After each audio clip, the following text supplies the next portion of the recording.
दोस्तों, आज टेक्नोलॉजी अपने शिखर पर है। आर्टिफिशियल इंटेलिजेंस के आगमन के बाद हम इंसान खुद को इस धरती का किंग मानने लगे हैं, लेकिन क्या वाकई हम इस धरती के किंग हैं? देखिए दोस्तों, इस दुनिया में ऐसी कई चीजें हैं जिन्हें देखकर आपको इस सवाल का जवाब तो मिल जाएगा, लेकिन इसके साथ ही आप ये भी सोचने पर मजबूर हो जाएंगे कि क्या ये चीजें सच में इंसानों ने ही बनाई हैं, क्योंकि ये चीजें उस दौर की हैं जब टेक्नोलॉजी के नाम पर इंसानों के पास शायद कुछ भी नहीं था। अब इस स्ट्रक्चर को ही देख लीजिए जो हजारों साल पुराना है, लेकिन सोचने वाली बात ये है कि हजारों साल पहले ये स्ट्रक्चर यहाँ कैसे आया होगा, और इससे भी बड़ा सवाल ये है कि इसे बनाया किसने होगा, क्योंकि दोस्तों, इंसानों द्वारा हाथों से इस तरह का स्ट्रक्चर बनाना मुमकिन तो बिल्कुल नहीं लगता। कुछ लोग मानते हैं कि ऐसे स्ट्रक्चर इंसानों ने नहीं बल्कि एलियंस ने बनाए हैं जो हजारों साल पहले इस धरती पर आए थे। लेकिन क्या वाकई इन्हें बनाने वाले एलियंस थे, और अगर उन्होंने इसे बनाया भी है तो इसे बनाने के पीछे उनका उद्देश्य क्या था? तो दोस्तों, आज के इस वीडियो में हम इन्हीं सवालों के जवाब ढूंढने की कोशिश करेंगे। चलिए ज्यादा बातें न करते हुए सीधे अपने मेन टॉपिक पर आते हैं। दोस्तों, जिस स्ट्रक्चर की मैं बात कर रहा हूँ वो रूस के क्रास्नोदार रीजन के ब्लैक सी कोस्ट पर मौजूद है। ये एक प्री हिस्टोरिक मॉन्यूमेंट है जिसे वोल्कोंका डॉल्मेन के नाम से जाना जाता है। अगर आप में से किसी को डॉल्मेन्स के बारे में नहीं पता तो मैं आपको बता दूं कि डॉल्मेन्स पुराने जमाने के मेगालिथिक स्ट्रक्चर्स होते हैं जो बड़े पत्थरों की स्लैब्स से बने होते हैं। इन्हें कैपस्टोन भी कहा जाता है, लेकिन इन्हें किस मकसद से बनाया गया है इस पर आज भी वैज्ञानिकों के बीच बहस जारी है। वैसे वोल्कोंका डॉल्मेन दुनिया भर में पाए जाने वाले डॉल्मेन से अलग है। ज्यादातर डॉल्मेन कई पत्थरों से बने होते हैं, लेकिन वोल्कोंका डॉल्मेन को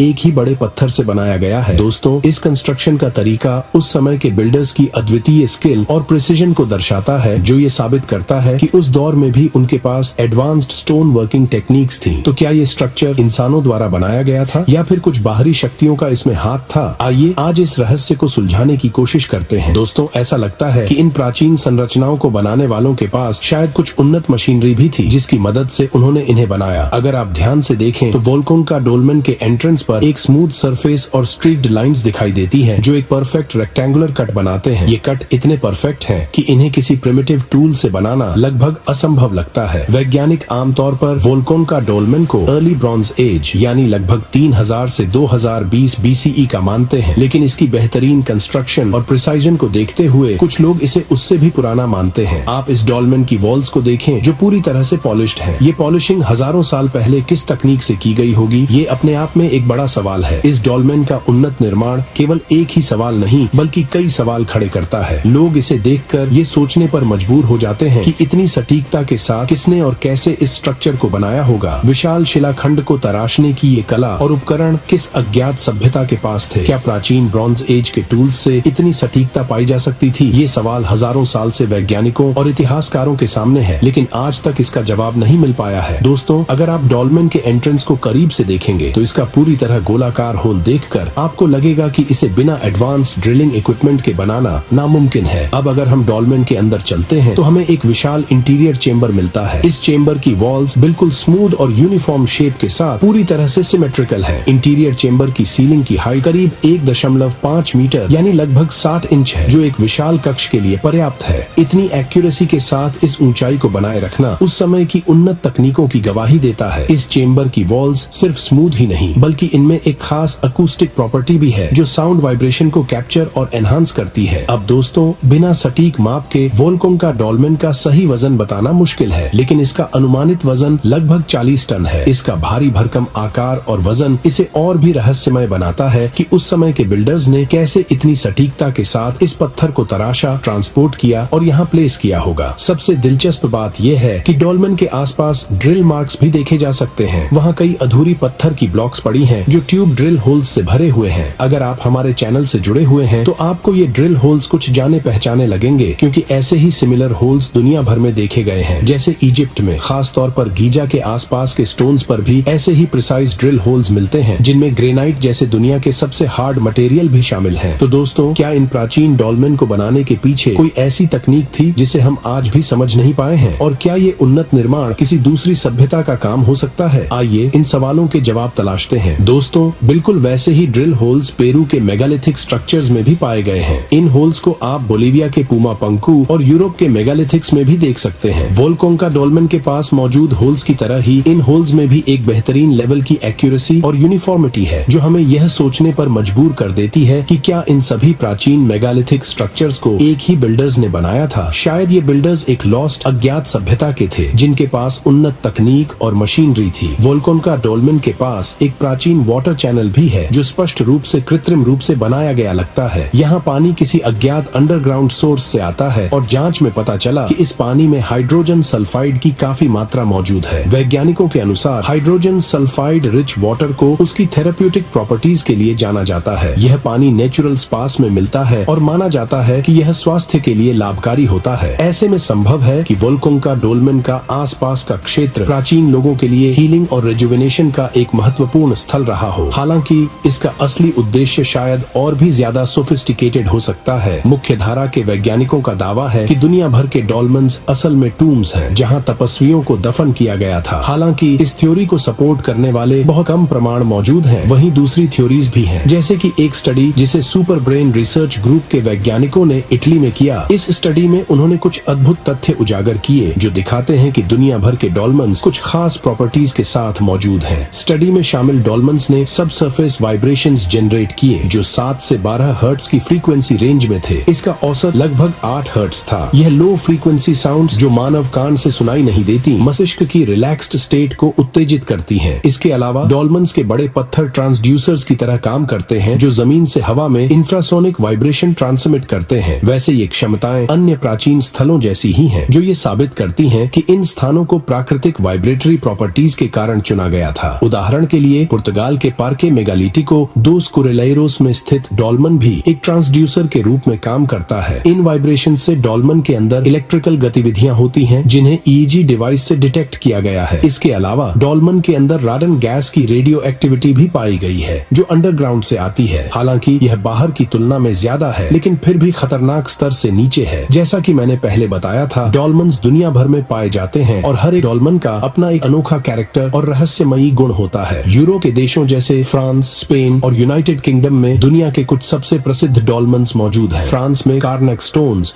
और ब्रिटेन के कई डॉल्मेन साइट्स इनके इम्प्रेसिव स्केल और विविधता को दर्शाते हैं। स्कैंडिनेविया के रिमोट एरियाज जैसे डेनमार्क और स्वीडन में भी डॉल्मेन्स मिलते हैं। इसके अलावा एशिया में भी डॉल्मेन्स मौजूद हैं, खासकर साउथ कोरिया और हमारे इंडिया में। भारत में ये डॉल्मेन्स केरला और कर्नाटका के साउथ स्टेट्स में मिलते हैं, जहां इन्हें अक्सर प्राचीन दंतकथाओं के साथ जोड़ा जाता है। वहीं नॉर्थ अफ्रीका के मोरक्को और अल्जीरिया में डॉल्मेन्स एक समृद्ध आर्कियोलॉजिकल लैंडस्केप का हिस्सा है। मध्य पूर्व, जो अपनी प्राचीन सभ्यताओं के लिए जाना जाता है, वहाँ भी कई डॉल्मेन्स पाए जाते हैं। तो आप देख सकते हैं कि दुनिया भर में आपको डॉल्मेन्स मिल जाएंगे, लेकिन इन्हें किस उद्देश्य से बनाया गया था, इसका रहस्य आज भी हमारे सामने एक बड़ी पहेली बना हुआ है। इस पर आज भी रिसर्च जारी है और हम शायद भविष्य में इन सवालों के और बेहतर जवाब ढूंढ पाएंगे। तो दोस्तों, डॉल्मेन्स को लेकर आपकी क्या राय है? क्या इन्हें किसी इंसानी उन्नत सभ्यता ने बनाया था या फिर इन्हें किसी दूसरी दुनिया के लोगों ने? नीचे कमेंट सेक्शन में अपने विचार जरूर बताएं और अगर आपको इस वीडियो से कुछ नया जानने या सीखने को मिला तो कृपया इस वीडियो को लाइक करें और अपने दोस्तों और परिवार के साथ शेयर करें। अगर आप चैनल पर नए हैं तो चैनल को सब्सक्राइब करके बेल नोटिफिकेशन को ऑन कर लें ताकि हमारे आने वाले वीडियो आप मिस न करें। फिर मिलते हैं एक नए टॉपिक के साथ। अल्लाह हाफिज।